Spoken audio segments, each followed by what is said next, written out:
What Zwog?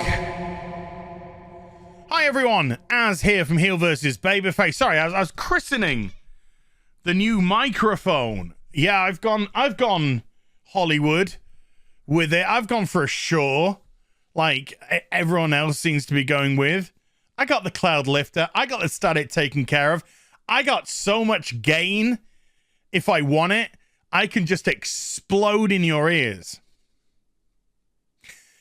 That didn't come out quite how I wanted it. Anywho, let's move on and talk about Marvel's What If, which started today on Disney+. What if we just race changed, gender changed, sexuality changed our Marvel characters? Won't that be so much fun?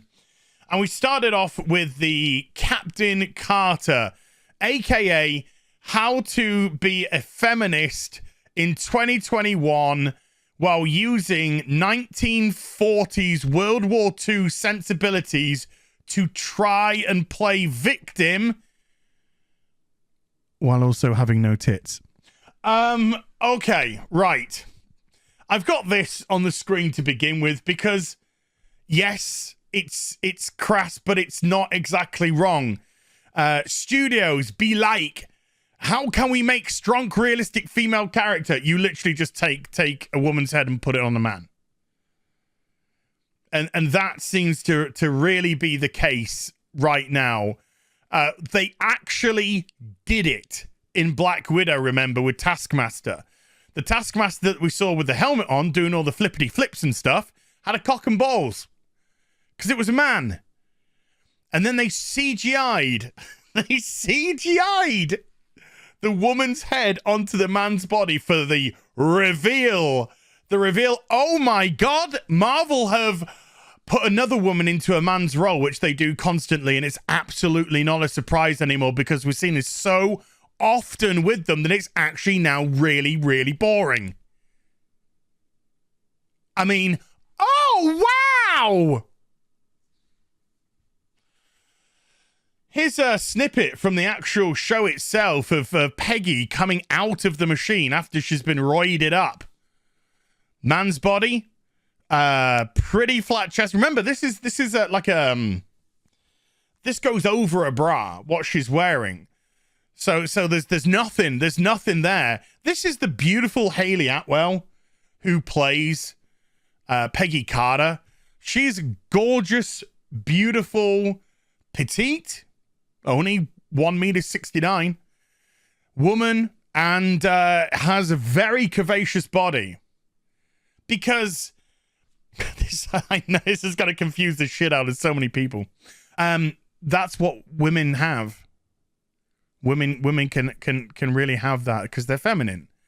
That's why we have the masculine and the feminine. I know there's a lot of people who want to change that in current day, but they're called nutcases and mentalists. So yeah, we have this beautiful specimen of womanhood, and Hayley Atwell is absolutely beautiful. And then we have their man. We have their legitimate man. Now,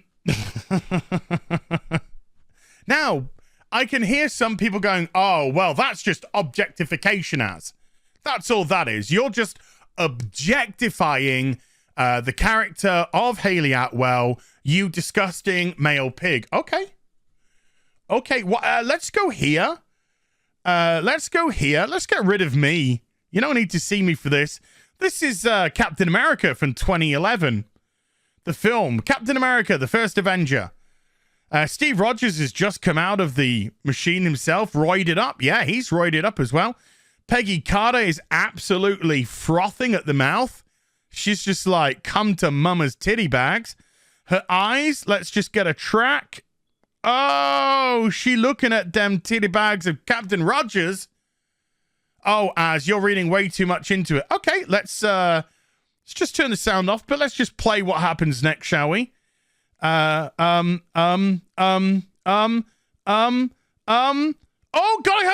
go for a touch. Gotta go for a touch. Oh my God, look at that hunk of beef. Oh, I need to touch that hunk of beef. Am I crying objectification? No. No. If I was to try and pretend to be offended by that, it would be pathetic. What do I think of that? I think that's funny. I think that's a funny bit in the film, to be perfectly honest with you. She's seen this scrawny little guy who she really likes, who she really still likes and is taken to. But now, this scrawny little guy that she likes is one big hunk of beef. A mama-like. Mama-like. As you've been speaking for 5 minutes, 6 minutes about that and not the film. Well, I mean, I just want to have one more image here. This is Freckle Jesus, also known as one of the super soldiers from Falcon, Black Captain Falcon Black, Black Falcon Winter Black Soldier Black, which was on Disney Plus recently, Black. And not exactly what I would call roided up to the eyeballs. No? Okay, but as it's a different serum now, it doesn't affect them. What? It doesn't affect exactly what the super serum was meant to do, which is affect muscle growth. And okay, whatever. Sure. Whatever you say. Let's just get back to this, shall we? Hey, let's just have a look at Hayley Atwell when we do this. So I watched the first I watched this episode of What If, the Captain Carter. And was it horrific? Was it horrible? Why have I spent 6 minutes talking about the defeminization of women? Look, this wasn't horrible. I'm not going to lie. It wasn't horrible. In some places it was, and in some places it wasn't. You see, when the What If just wanted to be an entertaining piece of entertainment. Wow, I thought that one through well, didn't I? When it just wanted to be entertaining, it was. It truly was. The dynamic and relationship between Steve and Peggy, I really thought was going to be bastardized. But no, I was actually surprised to see that the love that they have for each other is reciprocated both ways. Peggy is really into Steve, even though he's still the scrawny Steve in this. And Steve is really into her, regardless of whether or not she was as she was before or now. The super soldier version, the Hulk smash version of Peggy Carter that we see for the rest of the episode. And that relationship felt real, and it felt, it felt, I don't know, it just felt like they had some respect for it, I guess. But there was some insane moments where they just can't help themselves nowadays as regards to trying to play victim, trying to paint white women as victims when the most privileged class on the planet. Yes, she goes through multiple phases of people going, you can't do that. You're a woman. You can't do that. You're a dame. I can't believe dames do this. Why is a woman doing this? And I can already hear the people going, but as this is the 1940s. That's what it would have been like for women. I agree.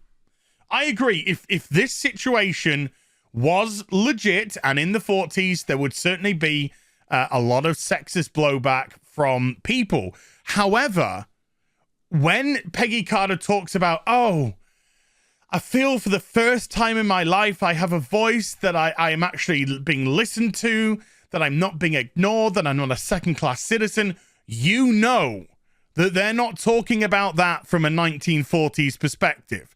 They're talking about that from a current day perspective, trying to paint victimhood, trying to paint patriarchy, and it comes across as pathetic.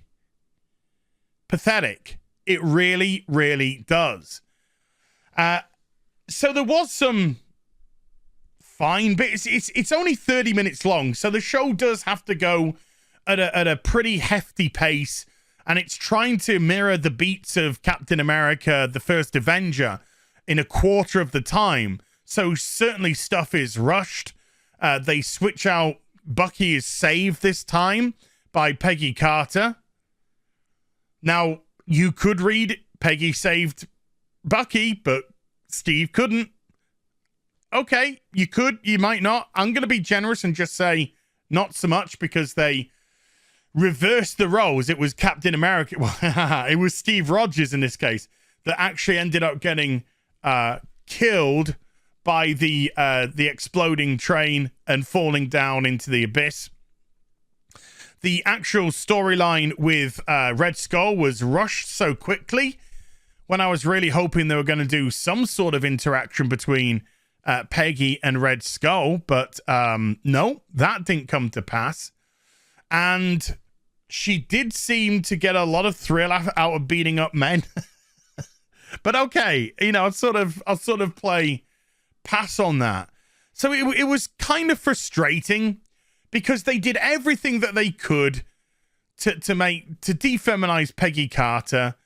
Now, so again, some people would say, but she was using the same serum that Steve was using as, and therefore she would be beefed up and bulked up. Well, yeah, but not turned into a man.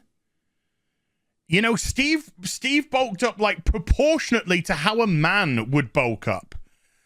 Peggy bulked up to how a man would bulk up.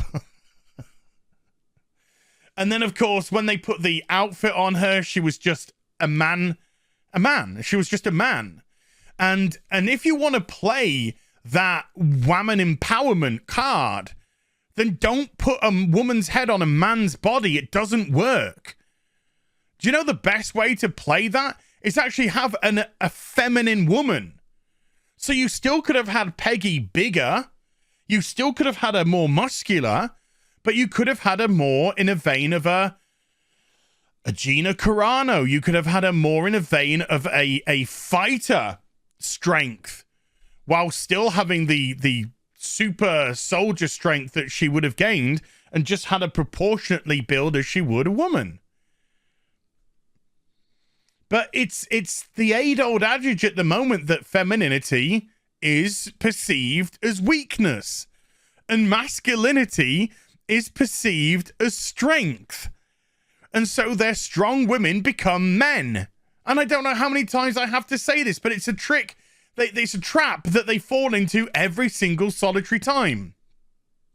So if they just cut out the stupid modern day intersectional feminism politics, if they'd just actually made Peggy Carter look like the absolutely beautiful woman that she is, but just leaner, stronger, slightly more muscular, without losing her femininity and turning her into a man. If they'd just allowed the story to flow with those things out of the way. I don't know if you just picked up the million bikes that just drove past. Then this might have been a lot more fun than it actually was. But it turned out to be a show that, just when I was starting to enjoy it, I was rolling my eyes to the back of my head. And that was rinse and repeat for 30 minutes. And so it felt really disjointed, which is a shame. Because although I wasn't massively enamored with the animation, it could have been so much better. I do think there was an interesting story to actually be told with this little twist. But instead, as ever, they just can't help themselves when it comes to identity politics. And I feel that's just going to be the case for the whole of this series. So I hope you enjoyed the vid. If you did, do give it a thumbs up and also subscribe to the channel. Follow me on social media and YouTube for live streaming. Links there in the description box down below. And I'll be back with some more stuff very soon. You take care. Bye for now.